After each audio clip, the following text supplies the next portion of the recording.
Hi there, and welcome to InfoWorld. Today's video is about the history of mobile phones. Let's begin.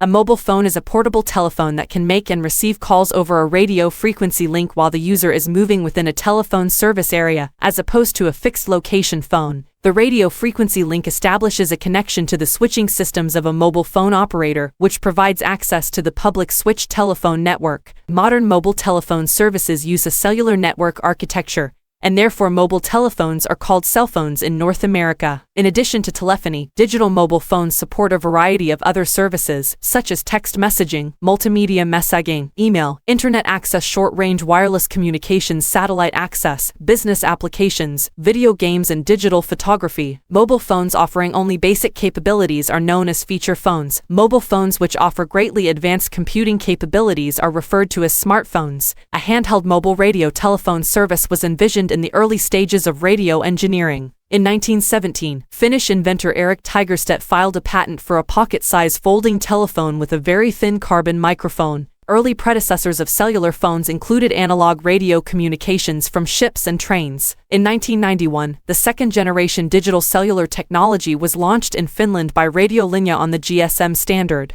In 2001, the third generation was launched in Japan by NTT Docomo on the WCDMA standard. 5G is a technology and term used in research papers and projects to denote the next major phase in mobile telecommunication standards beyond the 4G divided by IMT advanced standards. Smartphones have a number of distinguishing features. In the developed world, smartphones have now overtaken the usage of earlier mobile systems. However, in the developing world, they account for around 50% of mobile telephony. Feature phone is a term typically used as a retronym to describe mobile phones which are limited in capabilities in contrast to a modern smartphone. Feature phones typically provide voice calling and text messaging functionality, in addition to basic multimedia and internet capabilities, and other services offered by the user's wireless service provider. Feature phones and basic mobile phones tend to use a proprietary, custom-designed software and user interface. The critical advantage that modern cellular networks have over predecessor systems is the concept of frequency reuse, allowing many simultaneous telephone conversations in a given service area. This allows efficient use of the limited radio spectrum allocated to mobile services and lets thousands of subscribers converse at the same time within a given geographic area. Former systems would cover a service area with one or two powerful base stations with a range of up to tens of kilometers, using only a few sets of radio channels. Once these few channels were in use by customers, no further customers could be served until another user vacated a channel. A cellular network mobile phone system gets its name from dividing the service area into many small cells, each with a base station with a useful range on the order of a kilometer. These systems have dozens or hundreds of possible channels allocated to them. When a subscriber is using a given channel for a telephone connection, that frequency is unavailable for other customers in the local cell. However, cells further away can reuse that channel without interference as the subscriber's handset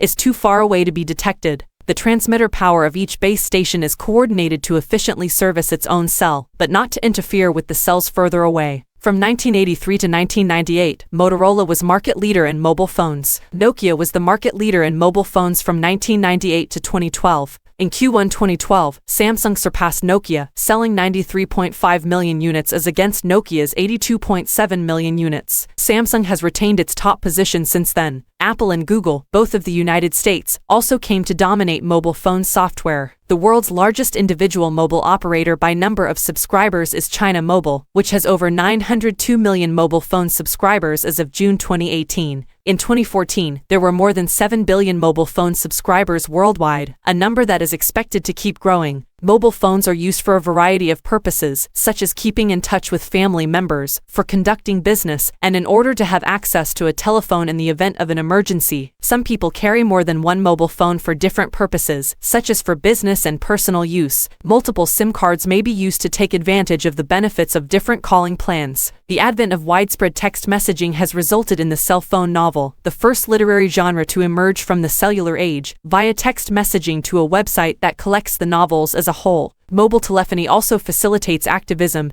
and citizen journalism. In 1998, one of the first examples of distributing and selling media content through the mobile phone was the sale of ringtones by Radio Linja in Finland. Soon afterwards, other media content appeared, such as news, video games, jokes, horoscopes, TV content, and advertising. In many countries, mobile phones are used to provide mobile banking services, which may include the ability to transfer cash payments by secure SMS text message. Some mobile phones can make mobile payments via direct mobile billing schemes, or through contactless payments if the phone and the point of sale support near-field communication. Enabling contactless payments through NFC-equipped mobile phones requires the cooperation of manufacturers, network operators, and retail merchants. Mobile phones are commonly used to collect location data. While the phone is turned on, the geographical location of a mobile phone can be determined easily using a technique known as multilateration. The movements of a mobile phone user can be tracked by their service provider and, if desired, by law enforcement agencies and their governments. Both the SIM card and the handset can be tracked. Hackers have been able to track a phone's location, read messages, and record calls through obtaining a subscriber's phone number. Mobile phone use while driving, including talking on the phone,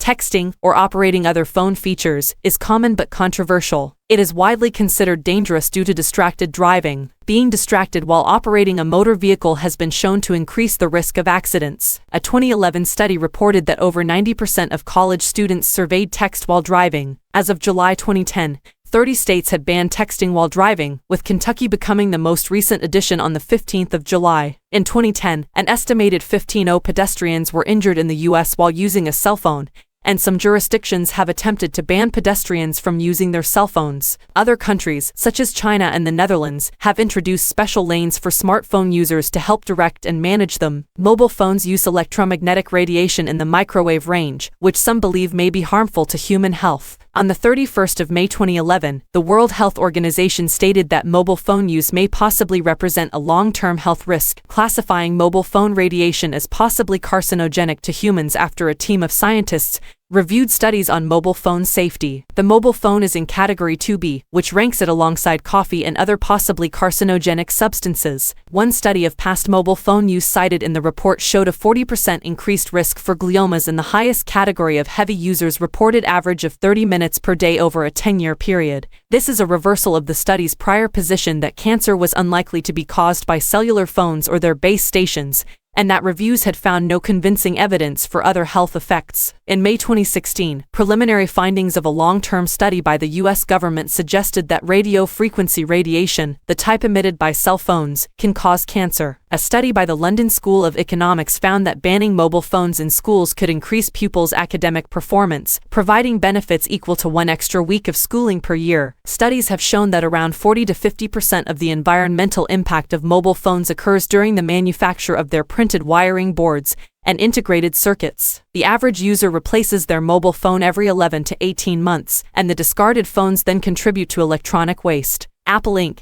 had an advanced robotic disassembler and sorter called Liam specifically for recycling outdated or broken iPhones. According to the Federal Communications Commission, 1 out of 3 robberies involved the theft of a cellular phone. Police data in San Francisco show that half of all robberies in 2012 were thefts of cellular phones. An online petition on change.org, called Secure Our Smartphones, urged smartphone manufacturers to install kill switches in their devices to make them unusable if stolen. All mobile phones have a unique identifier called IMEI. Anyone can report their phone as lost or stolen with their telecom carrier, and the IMEI would be blacklisted with a central registry. Demand for metals used in mobile phones and other electronics fueled the Second Congo War, which claimed almost 5.5 million lives. For the last 15 years, the Democratic Republic of the Congo has been a major source of natural resources for the mobile phone industry. The company Fairphone has worked to develop a mobile phone that does not contain conflict minerals. Every invention has some drawbacks and advantages that the society adopts according to its need and desire. That's all for today. See you in another video.